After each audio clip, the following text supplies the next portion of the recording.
Hello, I'm Luis Nogueira Serrano, President of the European Muay Society, and I have the companion here of Press Sensei Rebecca Roca and the Press Sensei Oscar Monsalve, that we are all together studying directly with Shirosh Jordan some curiosities, particularities about the tradition, about the Japanese ancient culture, and especially our lineage.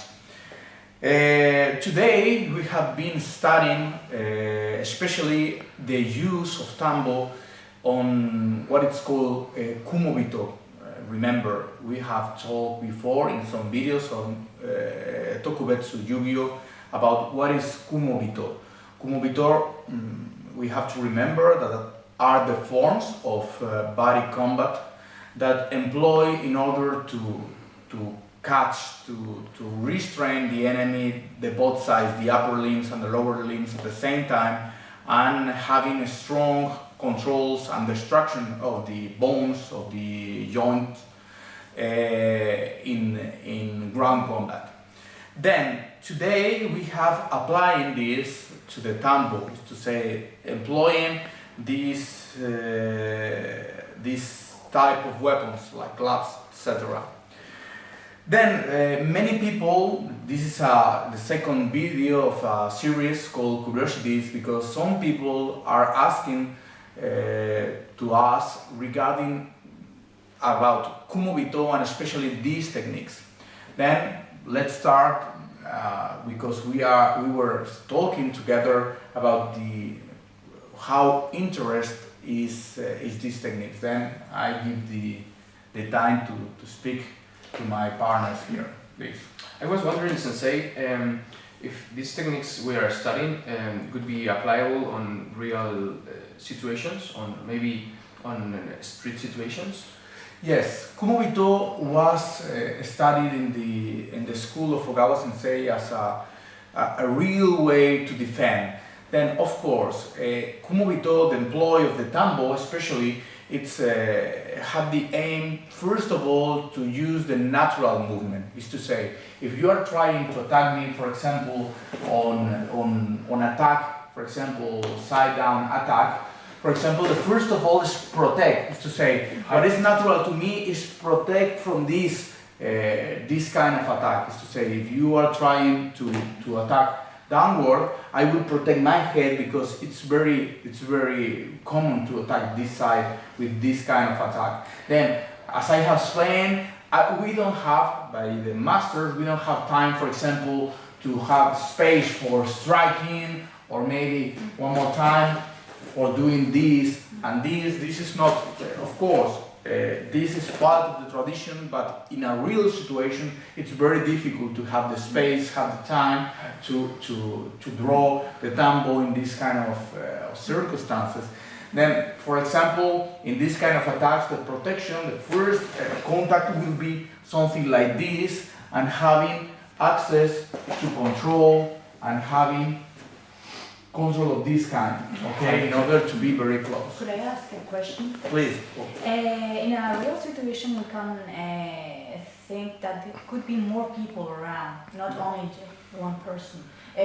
How do you evolve in that situation? Of course, the idea of kumobito is to restrain, or more to say to smash the body and turn around, with the idea of being so fast and being away from the attacks of the enemy. For example, if we are talking about a direct attack, for example, a punch, we are coming to this side, and at the same time we are protecting maybe from some enemies around.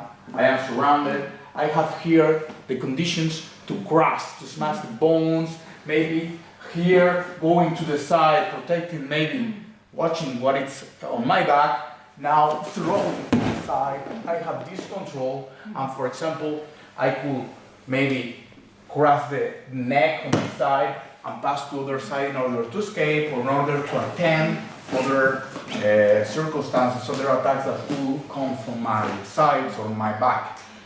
Do bushi or samurai or people that in normal situation, how do they evolve the use of tambo Because normally you don't have a tango, you don't carry always tango. Yeah, this is a very nice question because, of course, this comes from the season tradition. Is to say, this is very aligned or linked to our lineage.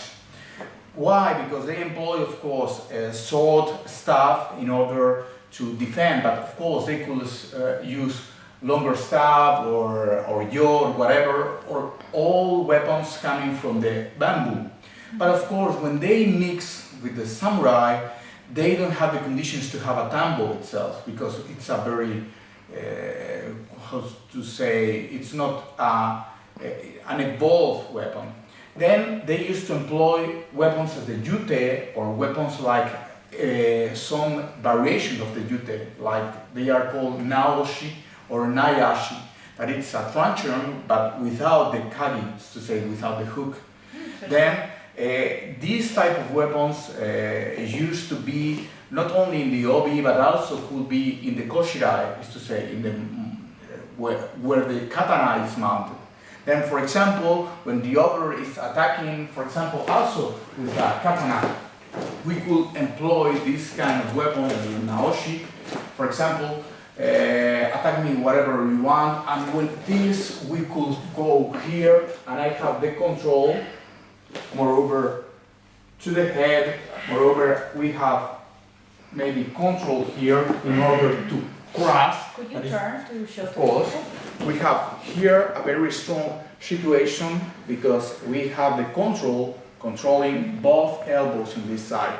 And this is the idea of the kumobito as hishigi, to say, to smash here the bones, and of course from here going to the side to have this control, and of course please only turn to the side. We have this, and of course pass to the side in order to cross, advance, striking, and of course passing to the head in order to control, etc. Is to say, we have in very small movements several crosses of the bone, and a way of combat very, very close, that it's characteristical from the kumobito forms. It is a very different way of using this weapon, no? A tambo. In the studies we have in the school, no, there's different ways to study tambo. There's a shisen form, tako no den, or take no den. We have now the knowledge about kumobito, use of tambo, and the samurai way of using tambo. This is very, very interesting and rare to see in what had come to me. I never seen. Yes, because the tambo, as many other weapons of our tradition, there is a tool, but the masters have developed along the years several ways to employ it. Then, for example, if we are talking about the dento of tambo, it's a way to how to use the tambo. But of course, other masters in our lineage have developed other forms that could be more interesting, that it's away from the regular form of using it. Then we are talking about these, and especially the naoshi, that it's the other kind of weapon that no relation with the tambo, but it's only an iron club, but especially with a handle, and it's very similar to a yute, to say a weapon to restrain the enemy. We were even told by Tsuyoshi Jordan that in his time he even saw shows with people defending themselves with a stick of a mop. Yeah, it's nice because, of course, the employment of this idea of kumobito, it could be applied to whatever weapon you could have, because the idea is to